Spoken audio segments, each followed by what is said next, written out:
Hey, Mike with Nerd Problems Gaming here, and today's video I'll be walking you through another huge Nintendo Switch eShop sale and 10 more great games worth buying, so let's get into it. The first game on today's list is Writhe. Now Writhe is an intense worm-blasting first-person shooter arcade game, and you play as an exterminator trying to take out huge genetically modified worms that are terrorizing Thailand. And so they got into this new batch of energy drinks and turned into huge monsters, and you need to put a stop to that. And so in the game itself, you play really short stages and you take on never-ending waves of these challenging massive worms. And so there's actually three different types of worms. There's a standard worm, there's an explosive worm, and there's a bullworm. And so the bullworm is a little bit more robust and will charge you for no reason, and they take a lot more damage to kill. And so the gameplay itself really feels a lot like a mix between Call of Duty Zombies and classic Doom games. And so the graphic style is more of a Nintendo 64 first-person shooter artwork. And so it has that retro feel, but it has really great controls and feels like a modern game at the same time. And so in the game, you dual wield two weapons, and so one of them is more of a laser pulse rifle, and another one is a shotgun with very limited ammo. And so you'll need to balance your attacks between these two to effectively take out these worms. And occasionally you'll find worms turning into little pods, and if you destroy these egg pods before they hatch into the rhino worms, you'll be able to gain health bonuses along the way to keep yourself alive. Most rounds only last a handful of seconds. It's pretty impressive when you last a minute or two in this game, so be prepared to die often, but it is super addicting trying to get that high score. And on top of that, as you create long chain combos, you'll power up your abilities, allowing you to take out even more worms faster. There's only a few stages to choose from, but again, the gameplay is incredibly addicting and I highly recommend it. The next game on today's list is Metagal. And so Metagal is an indie Mega Man-like action platformer, and the game starts off with several girl robots being kidnapped from an evil organization, and the only remaining robot, Meta, is there to save the day, and so you go on a quest to save these other robots from being kidnapped. And so in typical Mega Man style fashion, you'll have a stage select screen when you begin the game, and you'll be able to choose from a variety of bosses, and you'll progress through challenging action platforming style levels with your ranged weapon, and then you'll face off against the enemy boss at the end of the level, and if you defeat them, you'll be able to gain their power to use throughout future levels. And so one thing that's a little bit different from traditional Mega Man games is that these special weapons you acquire, you can actually use the ammo for them and it will recharge over time instead of needing to find items throughout the stages to refill this. And another neat feature is the fact that once you beat the game, you can actually play through as some of these other robot bosses and challenge the game that way as well. And they have a little bit different play style, which certainly adds to the replay value of the game. But overall, if you're looking for a fun action platformer and are a fan of the Mega Man series, this one's worth checking out as well. The next game on the list is Blazing Beaks. Now Blazing Beaks is a roguelike twin-stick shooter, and you play as a variety of birds trying to take out and defeat monsters that are invading their homeland. And so again, these birds will all be wielding various gun types, which is really funny. And so you'll have things like machine guns and shotguns and a variety of other crazy weapons as well. And so the game is roguelike as well, so as you progress through the different dungeons, they'll all be procedurally generated and come out a little bit different every time. But one thing that's kind of cool and unique with this game is the fact that instead of always collecting only power-ups, you actually can collect relics which have negative effects and debuff your character. And so if you survive with these different debuff relics until the store stage, you're actually able to sell them for big profits and new powerful items that can actually upgrade your character from there. So new weapons, other relics that will actually help your character, and money that you can spend on other goods as well. And again, it's a pretty over the top and fun because you are playing as these different birds like ducks and chickens and things like that.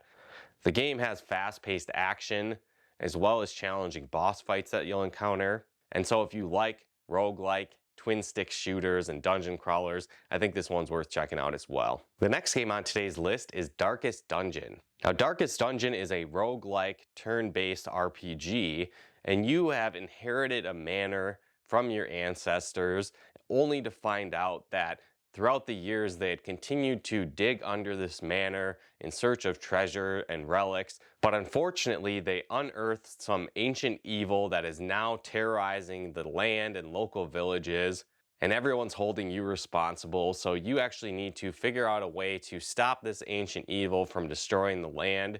And so you'll go on a quest by hiring various mercenaries and adventurers for hire, and you'll lead them through these dungeons underneath the manor to try and wipe out this ancient evil. Now, first off, this game is incredibly challenging. You definitely should expect to die many times. It's probably one of the most frustrating and tough dungeon crawlers I've experienced, but it's incredibly addicting at the same time.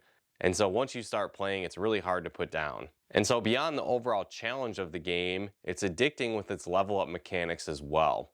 And so as you start off, you can not only build up your characters and develop their abilities, but you can also build out the village and town next to this manor as well.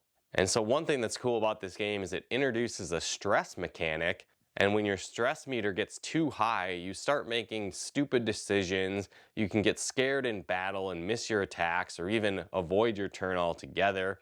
And if it really gets high enough, you can actually die of a heart attack from fright. And so again, it's another unique mechanic that you need to balance throughout the game. And so when you return from dungeons, there's a variety of locations around the town that you can have your heroes take a rest. And so maybe it's the gambling den or they're praying at the church, whatever the case might be. There's a lot of ways that you can help them reduce stress based on the specific character and what they're into.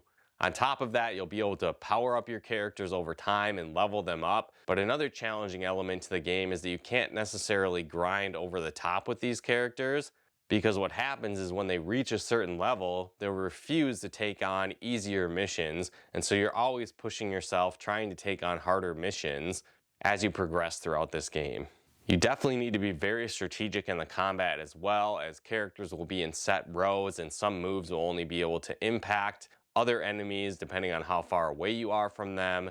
So you'll really need to be strategic and plan out your attacks, as well as how you go through the dungeons if you hope to survive. It's one of the most challenging roguelike games I've played, but if you like challenging turn-based RPGs with addicting gameplay mechanics, I definitely recommend it. The next game on today's list is Mystic Gate. Now, Mystic Gate is a roguelike twin-stick shooter meets dungeon crawler, so another common entry in this genre. But it is still pretty addicting and fun. And so the general plot of the game is pretty generic, where a gate has appeared outside of town and the gods created this gate and challenges adventurers to complete this dungeon. And for those that do, they get any wish granted they choose from.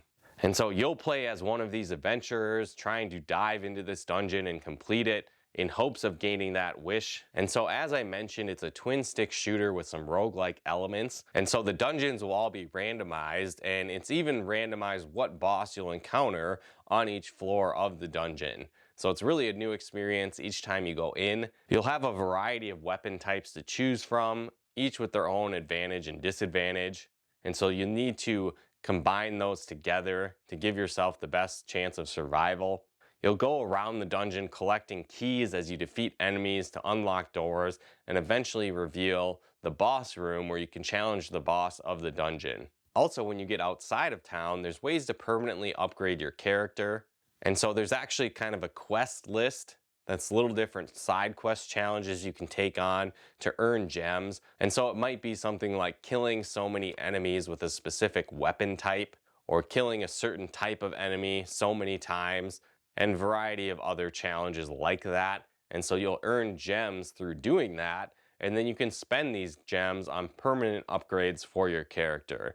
But one thing that's also cool with this is that you can mix and match these upgrades whenever you choose. So if you want to take on a dungeon with certain powers and you find that you're not successful doing that, you can go back to town, reset the gem number, and assign them to different powers in a unique combination you feel might work better the next time. And so that's a lot of fun where it gives you that flexibility to test out a bunch of different powers each time you dive into the dungeon in hopes of having another successful run. If you like roguelike, twin stick shooters, and dungeon crawlers, I think you'll enjoy this one as well. The next game on today's list is Skul the Hero Slayer. And so Skul the Hero Slayer is a roguelike action platformer, and in this game you play as a young Skul Knight who's taking on the quest of saving the demon world. And so the demon world is under attack by heroes and it's really on the verge of defeat, and so you go on a quest to save them. And so what's cool with this game is that you play as this little Skul Knight and you acquire new abilities by decapitating enemies and putting their head on. And so as you collect these different heads, you'll unlock new powers, new passive abilities, and more. But it is that roguelike element as well. And so eventually you'll be able to power up your character, boosting your base stat abilities as you progress throughout the game. Over time, you'll also find the ability to equip different familiars to your character, and so you'll have several different monsters that you can bring along the way that can assist you on your quest, and that's a lot of fun as well. It features tough, challenging platforming as well as intense boss fights, and so if you like action platformers and addicting roguelike elements, you'll probably enjoy this one as well. The next game on today's list is Trinity Trigger. Now, Trinity Trigger is an action RPG that really is retro action RPG inspired and is similar to classic action RPGs like Secret of Mana. And so the general plot of the story is that for thousands of years, the gods of order and chaos have been battling it out, and centuries past, they almost destroyed the world. And so these days, what they do is they actually choose a representative from the human world, one for order and one for chaos, and they're supposed to battle it out to determine the victor of the gods. And so you're actually playing as the hero or potentially villain of the chaos side, and so you're supposed to lead the chaos god to victory, but you and your band of heroes are tired of taking orders from the gods and trying to rebel against them. And so it has a cool story, but I think where this game really shines is its action RPG elements and addicting gameplay. And so as I mentioned, it is more action-based combat and feels very similar to classic Super Nintendo action RPGs. And so you'll be able to control your different characters and switch between them, and each one of them has a variety of weapons that they can equip, and these have unique combos to them and can be powered up throughout the game.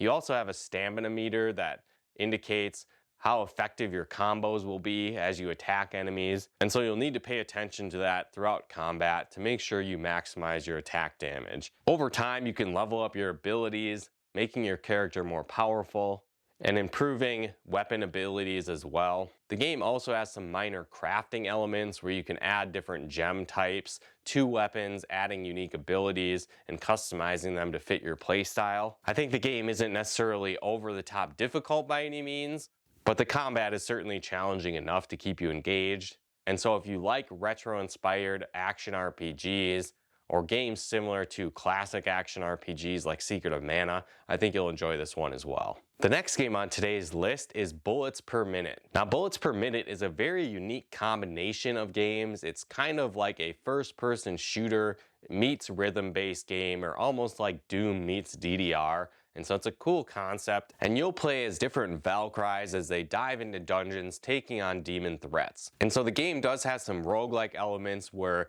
dungeons will be procedurally generated and randomized as you go through.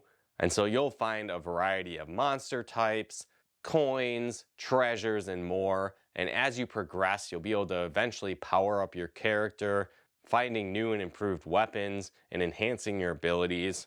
But what's really cool about this game, and what stands out to me, is that you need to shoot your weapons and reload them and dodge enemies in line with the beat of the music. And so there's kind of a metronome tempo in the middle of the screen, and so you'll need to time your shots and actions along with that to take out enemies. And I will say this is a little bit tough to get the hang of when you first start the game, but once you get it down, it's incredibly satisfying and a lot of fun.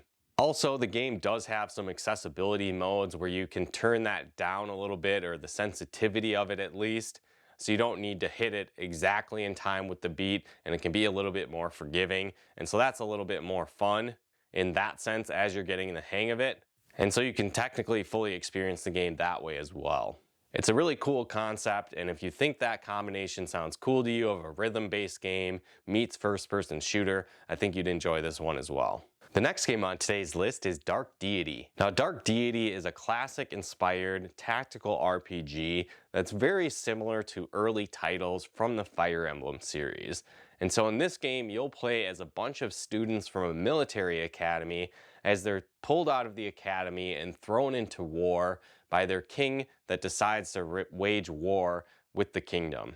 And so the tactical combat is relatively simplistic. You'll have a grid-based battle system where you need to move your characters around and defeat enemies on the various stages. And you'll have a variety of enemy and hero types you'll need to battle against and choose from. And so you'll have heroes like soldiers, mages, clerics, archers, and more. And you'll need to strategically place them around the board and maximize their abilities to do the most damage and keep your party alive as you progress through the levels. Now, over time, you'll be able to class change some of these characters into more powerful versions of their type. And so that's a cool experience, and you do kind of have a branching path with this. And so as you play throughout the game, you might not necessarily be able to experience each version of every character. And so I think that can add to the replay value as well. It does have some social simulator aspects to it as well, where you can increase the bonds between characters and unravel side stories between each of those characters as you progress. And the game doesn't necessarily have permadeath, but it does have a cool wound system where if one of your characters does die in battle, they get a permanent negative debuff added to that character. So while it's not game breaking when characters die, it certainly can have a negative impact overall on your team if characters repeatedly die throughout your run. I think if you like classic tactical RPGs from the Super Nintendo, Game Boy Advance era, you'll really enjoy this game as well. The final game on today's list is Disgaea 6: Defiance of Destiny. Now, this is one of the latest entries in the long-running Disgaea series, and it features the over-the-top anime underworld theme like other games in the series. But this time around, you play as Zed, a young zombie who has the ability to reincarnate to continue to grow his power as he tries to challenge and take out once and for all the evil god of destruction. And so in similar Disgaea game fashion, you'll team up with a variety of zany characters like a money-grubbing king to a Power Ranger-like TV star and even his talking zombie dog and much more. And so also in similar Disgaea fashion, this game takes leveling up to a whole new level. And so in most Disgaea games, you have a level cap of 9,999, and this game totally destroys that cap and takes it to insane new heights. And so level 9,999 is really just the beginning in this game, and you'll be able to reincarnate your characters over and over, continuing to boost their base stats, making them more powerful as you can climb that level ladder again. On top of that, one thing that makes the Disgaea series so addicting is the fact that you can really increase and level up almost everything within the game. You have your character's abilities that you can level up, your base level you can level up, the items, weapons, and armors that your characters equip can all be leveled up as well and made more powerful. There's rare versions of these items that you can level up even further. You can play the normal story missions throughout the game, or you can dive into the item worlds to level up these items through combat as well. On top of that, characters can reincarnate into almost every single class type throughout the entire game, including monsters that you encounter through the game as well. On top of that, there's even higher quality versions of each character class type as well. So you might start off with like a basic ninja, and it can become a very advanced ninja the more that you play and level up that character class type. And so again, you can continue to reincarnate your characters over and over again, acquiring abilities and powers from all these different classes, making your ultimate character, which is super addicting and a lot of fun. Now, one potential downside of the Disgaea series is that it can become incredibly grindy if you let it, but this game really helps avoid that problem by a super advanced AI system that you can manage your character battles throughout the game. And so this is really in depth. It's kind of an if-then scenario where it can be like, if this happens, do this. If I move here, or if enemies are within this range, attack them. If my life reaches this level for a percentage, I'm going to heal my characters, and on and on. And so it's really in depth and complex. You can have a lot of different levels to this AI strategy. And I really found I was able to program my team how it would typically function as I was grinding through levels. And then I could just set it on autopilot. And then over time, you can unlock fast forward speeds so you can really plow through the levels and level up your items and weapons and characters incredibly fast using this AI system. And so that was really fun and addicting as well. And then I could really hop in myself at any time to take on the challenging tactical battles if I chose. I think this is one of the best games in the Disgaea series. It's one of my favorite tactical RPGs on the Switch, and if you haven't yet played Disgaea 6, I definitely recommend it. But overall, that wraps up today's video on 10 more Nintendo Switch games worth buying in this latest Nintendo Switch eShop sale.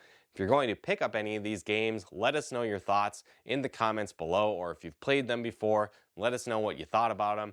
If you like this video, be sure to hit that like button as it really helps out the channel. And if you'd like to help support our channel, pick out content and more, consider becoming a patron of ours at nerdproblemsgaming.com/Patreon. And another really cool way to help support the channel is we partnered with a game store, Nutmeg Games. And so if you head to nutmeggames.com/nerdproblemsgaming or use our promo code nerdproblemsgaming at checkout, you'll get 10% off your order on things like board games, Pokemon cards, Yu-Gi-Oh cards, and much more. So if you want to take advantage of that great discount and help support the channel at the same time, head to nutmeggames.com/nerdproblemsgaming. And if you like videos like this on video games, board games, and everything nerdy, check out one of our other videos here. And if you haven't done so yet, be sure to subscribe and turn on the bell notifications to get the latest updates of new nerd videos we put out, and to make sure you don't miss out on any future sale videos so you could take advantage of these great deals. But once again, thanks for tuning in, and we'll talk to you more soon.